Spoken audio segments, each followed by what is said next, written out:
Hello and welcome or welcome back if you're new here. Hi, my name's Caitlin. I'm the owner and maker behind Little Women Creations. Today's video is going to be a crochet and chat, and this is also the 6-month update of my consignment store that I have been in. So if you've been here for a while, you'll know that I was able to participate and become a vendor in a consignment store located in Mequon, Wisconsin, Mequon, Thiensville area technically. And it's called Frankie's a Gift Shop. They opened in March 2023, and I figured it'd kind of be a good idea maybe to tell you to get into a consignment store. This is the third store I've been in. Oh, Riley. This is the third store that I have had product in. The first store, I still have some items, and that is a men's boutique store. The second store was a holiday pop-up, so I have those now back with me. And this one is just a full-time, all year round consignment store. So what exactly is a consignment store? It is a store, boutique, a collection of goods that the majority of the time are created by local makers, local crafters, and a commission is made based on the items they sell, the amount of items they sell, that kind of stuff. So there's varying ways that you can find consignment stores. Definitely check with other makers and vendors at markets that you participate in or that you attend.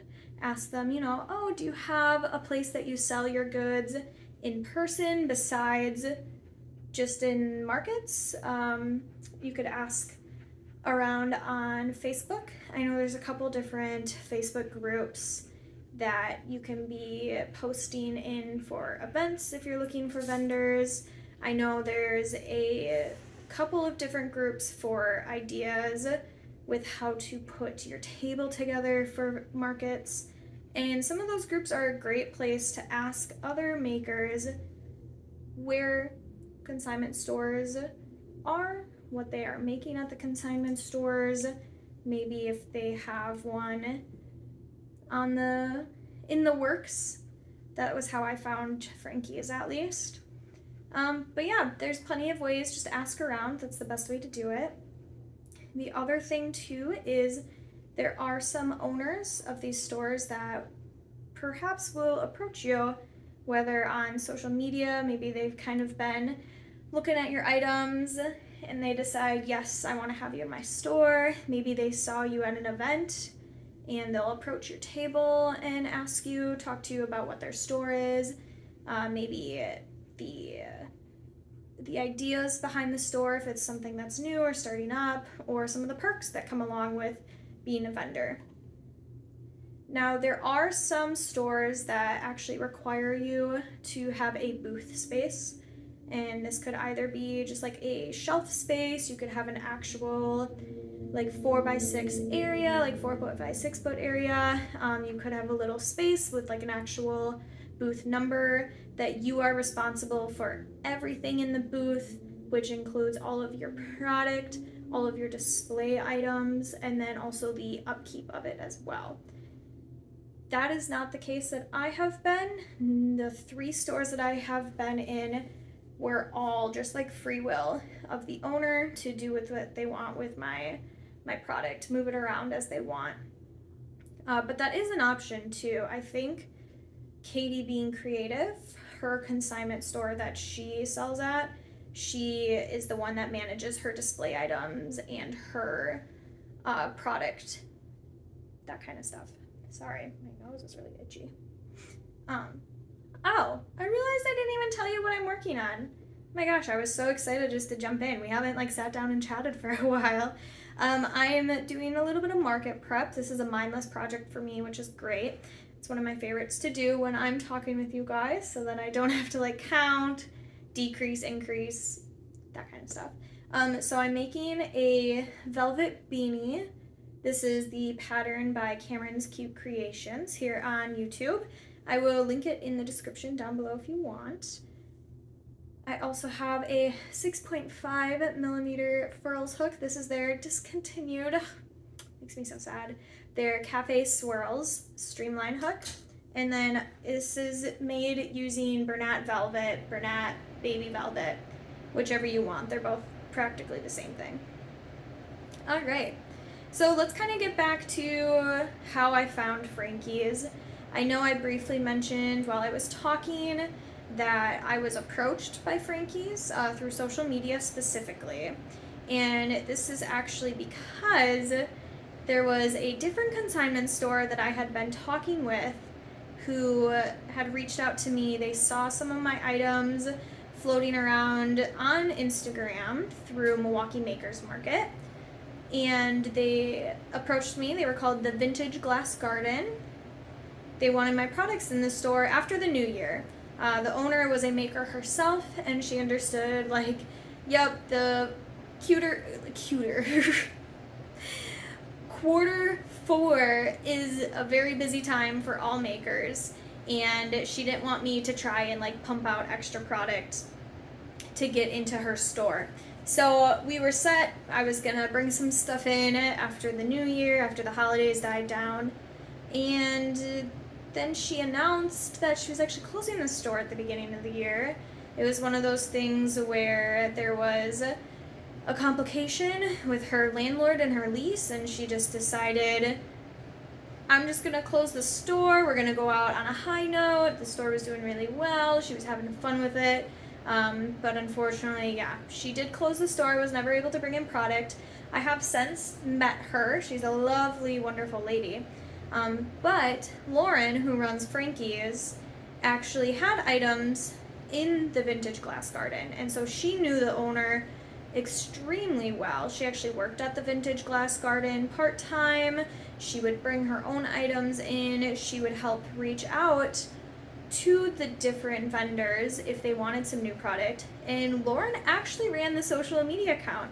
So when I was messaging back with the Vintage Glass Garden, I was actually messaging with Lauren, who was working on Frankie's. She was preparing for it. She had no intention of asking me to be a vendor in Frankie's the same time she was messaging me with the Vintage Glass Garden.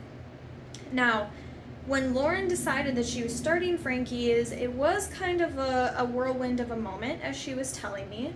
As she was driving down their downtown area, she noticed that the one store still had a for lease sign on, and it had kind of been sitting there a while with no movement. And the consignment store was something that she had always wanted to run. At least this is what she's told me, that she's always wanted to have a consignment store. And after the Vintage Glass Garden officially announced they were closed, she saw that this building was still for lease. It was a great space. It's right on the river. There are a couple parking spaces. It's right at the heart of downtown. And so she jumped on it and started it up.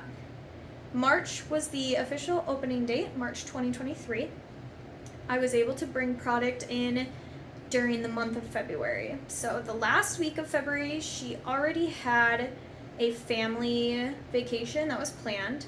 So there was no way that they were opening before. So that is why March was the beginning. Initially, it kind of was bring what you want. I can select some pieces and then we'll go from there. Because no one really had an idea of how the store was going to do. It still was very new. It was in the works. Everything was still getting finished up as people were bringing in products. But I will say it has grown immensely. It is one of my favorite places to go. It's about a 30-minute drive for me, so it is quite a hike because that's about an hour each day that I go to bring product, which is usually 1 to 2 times a month is when I will bring items to restock. Now, in terms of the items that I've sold there, we'll get into that. Lauren has sent out mid-month and end of the month sales reports. So that's why I have my tablet over here, and then I'm also going to post it on the screen as well for you to actually see what I'm looking at. There's a couple different ways that you get paid at a consignment store, which is really important that you do not agree to have your items sold until you know how you're being paid. The purpose of the consignment store is that you will get partial of what your item is. Because of this, a lot of makers will increase prices because that accounts for the money that goes back to the store versus the money that you get in your pocket. The store that the men's boutique that I was telling you a little bit about, they had a 60% to the maker, 40% to the store. The second store that I had just the holiday pop-up in was also a 60% to the maker and a 40% to the store. Frankie's now, they have a great consignment offer. It is 70% to the maker and 30% to the store. One thing, if you are doing a consignment store where you are required to have a booth, some of those do have additional fees for that booth space, for renting it out each month. So make sure you understand the cost of that as well, because that could come out of just your monthly payout, or it could be something that you have to pay additionally. But this is all something that you will have to talk about with the owner. It's also something that should be laid out clearly in the consignment contract. Now, if you approach a consignment store or a store owner approaches you and they don't have a contract, I would not sell there. There is no written or verbal agreement that you can hold up in court if they steal your items, if they don't pay you out. So be sure that you have an actual consignment offer, a consignment letter, something that you sign that states, yes, I know how I'm being paid, I know if there are additional fees, I know the requirements of the store, all of that stuff. It's very important that you know that, and you also keep records of that for yourself. Now that I've given you just like a brief overview of the consignment stores, take this moment to post in the comments if you have further questions, because I'm going to start getting into my sales reports, give you a little brief breakdown of what I've made.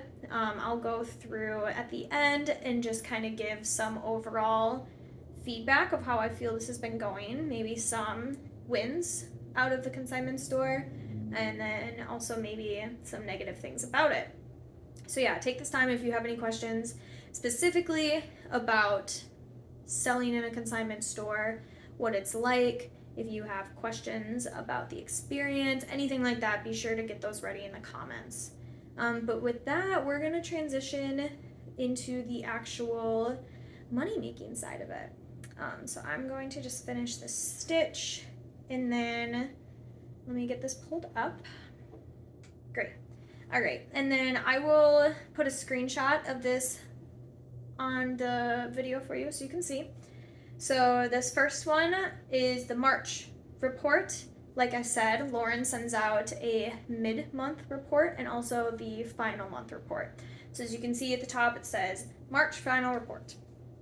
Now the way that she has it set up is 7 different columns. So we have the item, which is just a brief description of what it is, the quantity, the vendor number, which is something that could be unique to the store, could also be something that they just use your business name, maybe not a number necessarily. So my number is 136, so you'll see that throughout the sales report. The unit price is what I am selling that piece as. That is the price that I have determined is good for the store for that, in this case, 70-30% fee. The total price is, again, just that total fee. So you will see if the quantity was 2, instead of the newborn hat saying $12, it would say $24. So it's just a final what the price was. And then the date that it was sold, and the take home. So the take home is what I get in my pocket. One thing that I really like that Lauren has with the date sold is you can see if you made all of your sales at the beginning of the month, if you made them towards the end of the month, or if it was thoroughly. Now, this was the first report that was sent out. You will notice that as there is a mistake, which I addressed, it was taken care of. She didn't send me an updated report, which I didn't need. It was totally fine. I just wanted to make sure she paid me correctly. But you can see the last row here. It has the vendor total, which is, again, the total price that all of the items I sold cost. So in this case, it would be $19 because I did not sell a book for $2. And then owed is what I get to take home. Now, Lauren does checks that get mailed to me. She was initially planning to do direct deposits, but unfortunately with the bank she uses, it's not set up for that. So we do get checks. So I brought home $13.30. Overall, for the first month, everyone's sales were a little lower just because no one really knew how it was going to go. It was, again, the first time that it was open. So let's look at the month of April. Let me actually, I have a sticky note and a pen. I was very ill prepared for this and did not write down my total that I've made so far in 6 months. So let me write that so I can add it all up at the end for you guys. Okay.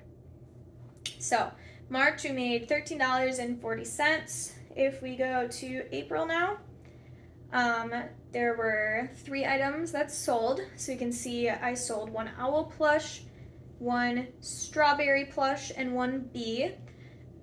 Everything was a total of $72, and I got to take home $50.40. One thing that's very interesting to see as we go throughout these is what sells and when. Like I said, I really enjoy seeing when things sell. So you can see I sold everything towards the end of April. That could be because the store was starting to get a little more action going on, a little more foot traffic as the spring months were heating up here in Wisconsin. That also means maybe I don't keep track of when I drop stuff off. It's just kind of an as needed. Lauren will send me a message on Instagram, be like, hey, you only have these items left. She also is really great on just moving things around the store. So like I said, I do not have a booth at this store. Lauren does have free will to rearrange, set items out, take items down at her want. And so maybe she rearranged some stuff and there was something that got a little more shelf time than something else. So that's where it's fun to see everything that varies. If we go to May now, I sold 3 things again. I sold a heart pillow, a water bottle bag, and a bee. So that was a total of $58, but I got to bring home $40.60. And this one you can see I sold throughout the entire month. So my first sale was May 4th, and my last sale was May 23rd, which is a pretty good range. You can also see this was the water bottle bags that I brought in. Those were something new that I brought in later in spring. At this point too, I believe there were items that Lauren felt could be taken out of the store. All of my hats that I had brought, which weren't a lot. Hats, I was able to bring in some market bags for her at the same time I brought the water bottle bags, so we kind of switched there. And then I think I brought some scrunchies at one point for her. But it's just kind of a whatever she's feeling. If she's just like, hey, I'd like some more spring items, you can bring that in, that kind of stuff. The next one, which was the best month so far, is June. I sold 5 things. Really exciting. So the big thing on here is I sold my crochet flowers. So I brought in the flowers, the little, I call them daisies, but they look like little carnations. And so I brought 13 of those in, and I sold them at $3 a piece. So $39 worth of sales. Someone bought the entire bouquet, and she messaged me because I had put them in a mason jar, and she wanted to double check that it was okay. She gave the customer the mason jar as well because they were just so excited. It was for a piano teacher, I think. So that was really exciting for me because I brought those to so many markets, and I'll only sell like 2 or 3 at a time. So yeah, it's all about where you put your items, who it's being marketed to, and every item you make will have a buyer. It might just take some time. I also sold a market bag. This one specifically was the boho granny stripe in the retro stripe colorway from Red Heart Super Saver. I'll put a picture up here because I loved that bag. I also sold 3 mushroom boys at $12 a piece. These are a big seller for me at my market, so I knew they would sell well here as well. And then lastly, my sunflower turtle. So I made the sunflower turtle for the first time in May during Koozie Craft's May Crochet Challenge. And it was a popular hit. I started making them for my markets, only like 1 or 2 at a time though. I never had a large backstock. But I did bring one to Frankie's and it sold right away. We can also see that my sales were typically towards the end of the month. I did have one on June 10th, but besides that, it was towards the end of the month. So $93.10 in total for June. That's awesome. At this point, we're getting into the summer months, and one thing that Lauren started to do were monthly pop-ups. It was a way that she was able to get people to come into the store, that she was able to bring people downtown in general, but also a way for her to show off her vendors. There are now 60 different local Wisconsin vendors, all within Frankie's, which is really cool. It's fun to say I'm a part of it. It's a fun little group of people, and Lauren has been absolutely amazing with bringing us into the store, having us do pop-up events. We'll set up in the parking lot on a Saturday. People get to walk by as they're just strolling along, taking the dog for a walk, as they're getting their coffee next door. Hopefully he's not too much in this shot if you just saw him move up. One cool thing is these pop-up events she's been doing. She started doing them in May. June was the first month that I was able to be a part of it. And so a big reason a lot of these sales came at the second half of the month is because the market was like June 13th or something like that. I posted a market vlog of it, so if you haven't gone check it out, I'll link it. Go check it out for sure. But a lot of my items that didn't sell at that pop-up market, I left with her to be able to sell them there. So that's why you see all of a sudden the influx after the market. Last thing I was going to do, her markets and the pop-ups that she's been doing are free for her vendors. She believes that you shouldn't have to pay to do it at the store because it's a source of free advertisement and free marketing for her as well. We also have been like packing those events by splitting tents. So instead, there are some vendors that still do just like one full 10 by 10 tent, but we split, which is great. That was the only one I've done. I did do an event later that month, I believe. Sorry, this one. Okay, there we go. I did do an event later that month called the Meet the Maker event, which every Saturday we have a different vendor that will come and just set up on the outside porch, and they can bring their items, they can do the craft, they can talk with people as they come in and out of the store, and it's a great way just to get some one-on-one attention on your business. So I did do an event during that time between June and July. With that though, I do have the July report up, and I sold a lot. Just a little brief overview if I'm looking at it. I sold 2 octopi. I sold 1 blueberry, 3 whales, 2 of which were pink, one frog, one mushroom boy, an owl, and an egg. Now you will see on here too that the scav hunt, that was not mine. Again, I addressed it. At this point, they're still figuring out their sales system. They do it manually, I believe. I think it's a little more automated now. So I did have that corrected. Let me see. Did she tell me? No, she didn't remove it. Well, she did remove it, but not like from my... She didn't send me a new sales report. That's what I'm saying. So I made $80.50. I had to do quick math. $80.50. As you can see, it's a lot of items that I sold. And as we're looking at these numbers month by month, it's starting to increase. This is because there's more traction into the store. That's because I'm bringing more products in.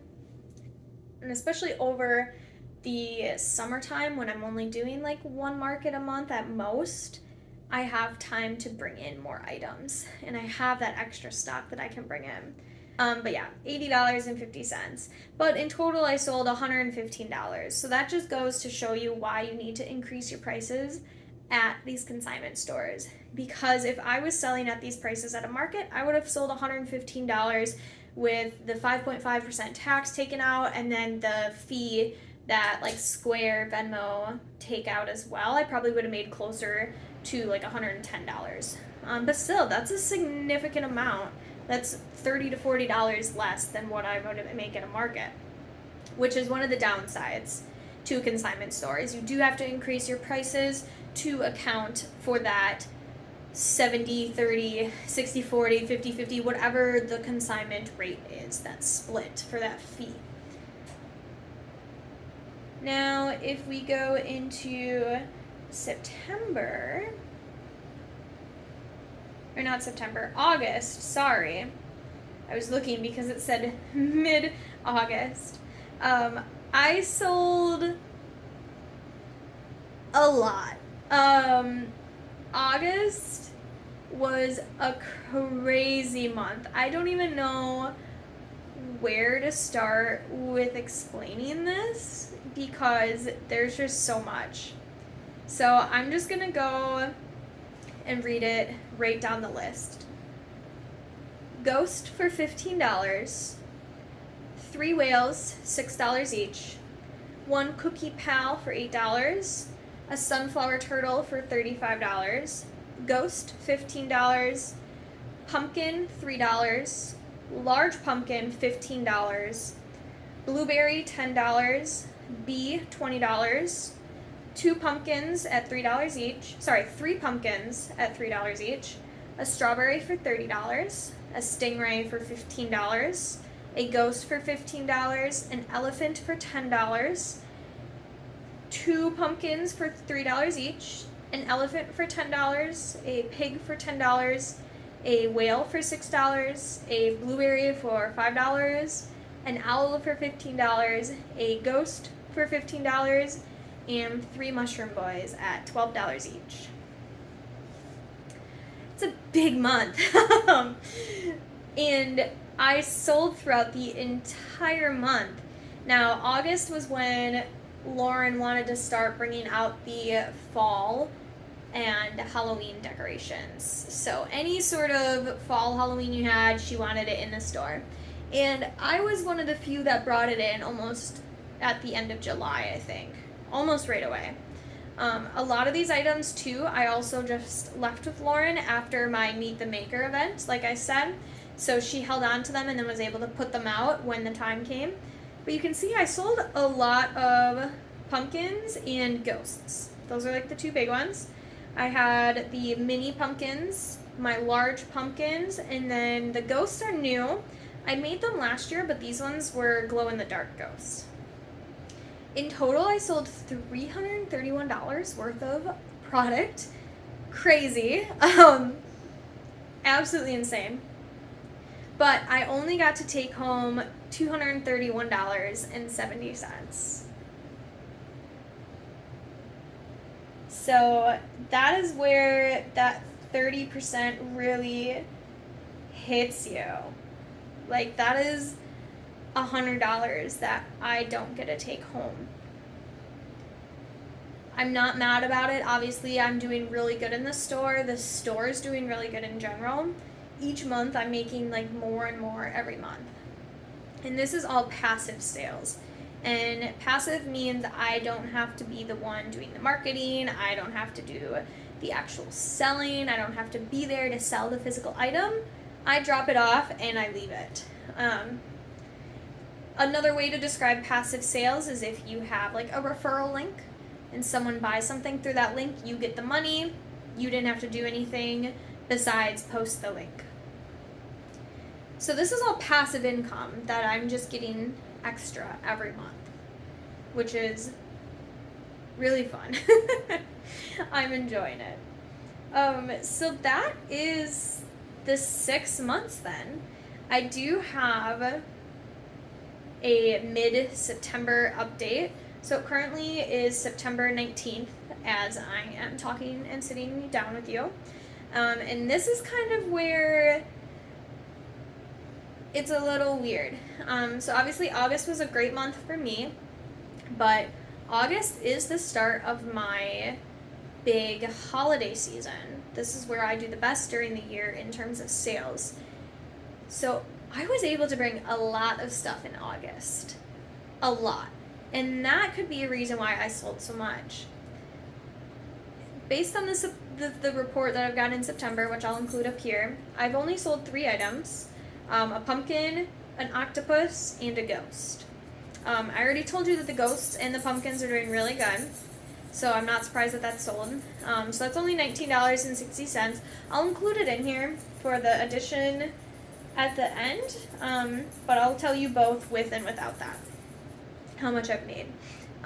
So this is kind of where the downside to bringing items to a consignment store comes in, because I have to now market prep. Oh, why did this? There we go. Because I now have to market prep for myself for my events that I've already paid and committed to. And I also need to have items for the store. Because the store is doing really well, I just want to bring in more items. I want product to be in the store to sell, but I also want to have product that I can sell in person. And so that's kind of where you need to find a happy boundary. I haven't found it quite yet. A part of that is because I am in the midst of market prepping. These velvet beanies will be at Frankie's too, so I am planning to bring like a quarter of my stock there just to see how it goes. I am getting hopefully some more velvet yarn. I've just been using the yarn that I have in my stash at the moment, but in true fashion, I don't like buying yarn when I don't need to.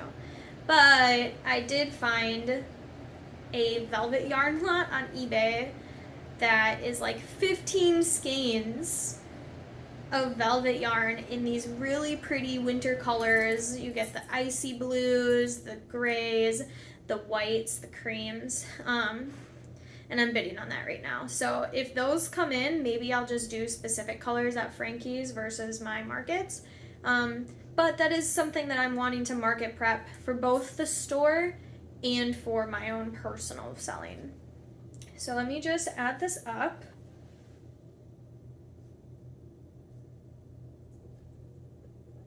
Thank you for burping in my face.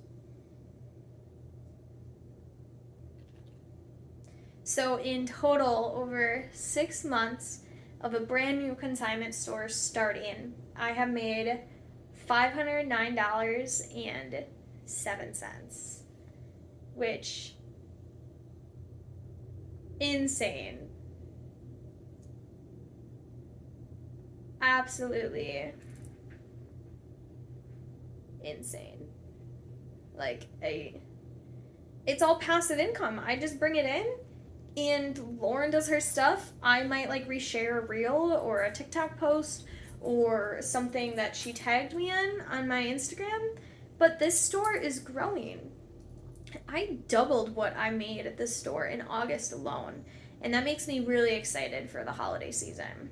So with the additional $19 that I have made so far, based on the mid-month sales report, it is a total of $529.30. Crazy. This is actually the first time I've added it all up, and that's insane. Now, this is kind of where I'm going to pick up my crochet again. This is where we get into the meat and the bones of this conversation. Is it worth to do a consignment store? What are the benefits? Do they outweigh the negatives? I would say a quick short list. If I do, maybe if I can try and come up with 5 reasons for yes, do a consignment, and then 5 reasons for maybe no. Let me see if I can just come up with these at the top of my head.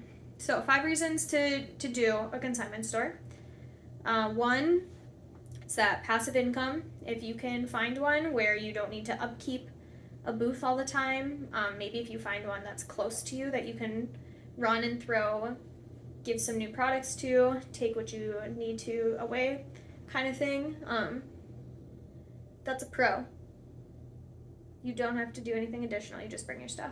Another pro is you get to meet a great group of people.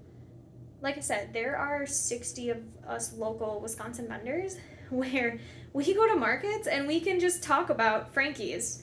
I had a market on Sunday, which will be another market vlog here on the channel. And the girl I was next to sells at Frankie's and knew me from there. I've gotten to meet so many amazing artists and makers through Frankie's that I wouldn't have met in Milwaukee Makers Market because maybe they live an hour north, or maybe they live a little more west and they sell in Madison versus Milwaukee. So you just get to meet a really good group of people. Number 3, it's great to give customers the option of buying your items at a store in person, not at a market. There are some people who don't go to markets because they can get overcrowded really quickly. Maybe there is not accessibility for them to browse throughout the market. There could be a surplus of reasons why someone can't go to an actual in-person market, but having a consignment store where they can go and browse your stuff and maybe not feel pressured to stop at your table and look at your items, yeah, it's definitely a positive. You can tell people, yeah, you can find me here at this store, and then it boosts everyone else. 4th reason is it's free marketing and advertising. My items I have to tag on my own, so I will put my hashtag, my @LittleWomanCreations, you can tag me, but then Lauren also will then use that to promote the store as well. She'll use my items, she'll post and be like, hey, Caitlin brought in new crochet pieces, come and get them, they're limited edition, there's only this many, and that's advertising for me too. It's also driven my sales, at least my appearance and my searches in Etsy. I'm able to see that because of the Etsy algorithm. I can see what is doing well and what's getting a lot of views, and a lot of those are being driven from outside sales. So Frankie's, I'm sure, is part of it. And that free advertising, because she's wanting to promote the store as well, she's posting like crazy. Lauren has done an amazing job posting daily on the Reels, on the TikTok, on the Instagram stories, on the Facebook feed. She's doing it. All right, a 5th reason to do it: the perks. Yeah, the perks. The stores do fun little things for the makers. I'm sure we'll do some sort of holiday party even. Honestly, I wouldn't be surprised. Just to celebrate everyone and to celebrate the first year. There also are the events that I've been able to do through the store. Now, if you are currently in a store and maybe they don't do events, bring it up to them, ask them, tell them about it. It's a way to promote your business and theirs. So, okay, there's the 5 things. Let's see if I remember them. Passive income. Teddy, can you move, please? Down. Down. Come on. Get down. You can sit there. No, move your tail. Thank you. Okay, let's see if I remember the 5 reasons. Maybe not the same order that I came up with them. Passive income, the free marketing, the community, the perks, and the, I don't remember the 5th one. Okay, let's see 5 reasons why maybe you shouldn't do a consignment store. 1, maybe you aren't at the capacity to be able to prep for items for a store and prep items for your own market or your online sales, your personal sales.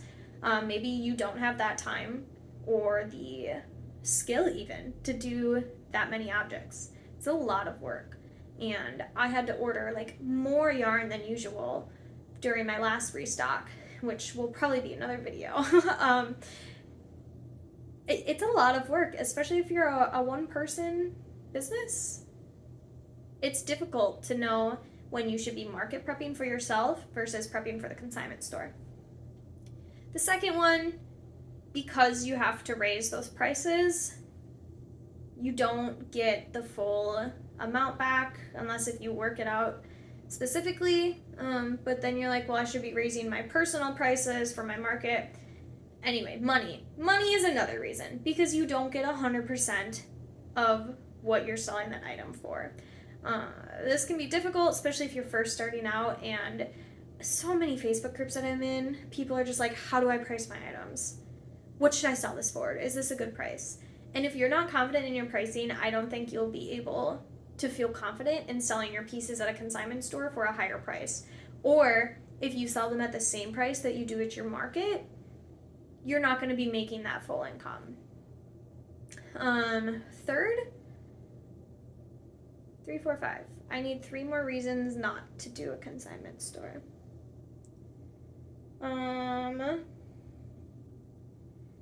Okay, 3. Maybe it's too much upkeep. And I'm not talking about having to make items for them, but if you are having to rent out a booth space, if you are having to be responsible for the displays, that could be a lot of work, especially depending on where you live in proximity to the consignment store. It might not be practical for you to drive there once a week to go check on it or to bring new items in all the time. So maybe it's just impractical for you. I don't know any other reasons. I love selling at consignment stores. It's just so fun to do. It's fun to say, yes, you can find my items in a store along with 60 other vendors. You can push out the sales to people and you can do fun. It's just so fun. With that in mind, though, I already know I've been very chatty. I got a few rows in. It's getting to the point where the dogs are getting a little angry because they have not had their dinner. So I need to feed them. But with that in mind, thank you so much for watching. If you made it all the way to the end of this video, I would love to know your comments on selling your crocheted goods at a consignment store. Do you think there are some more positives and negatives that I should have addressed? Do you have more questions about it? Anything? Because I'm sure if you have a question or a comment, there's someone else that has a very similar one too. Thank you again so much for coming and hanging out with me today. I appreciate all of your patience as I have been trying to film more for you and find new content for you. I have recently upgraded to a different camera and a different sound system, or like a microphone system, but it's I don't have it today. My boyfriend is filming with the GoPro right now, so hopefully the quality is still good and to your liking. I've just been doing a lot of market prepping, and it can be difficult to record those all the time at least. So with that in mind too, if there are any videos you would like to see, because I know I'm getting it's feeling very repetitive with all of my market vlogs. So if there is something that you would like me to see, you'd like me to record or maybe touch more on a topic, if you like these crochet and chat styles, maybe there's a topic you want to cover, just again, let me know down in the comments. I'm doing this for you guys, as fun as it is for me too. It's for you guys as well. But yeah, thank you so much. Have a great rest of your day, afternoon, evening, whatever time it is, and happy crafting. I am hoping to finish this hat up probably tonight, but I will see you all in my next video. Stay safe. Yeah, bye.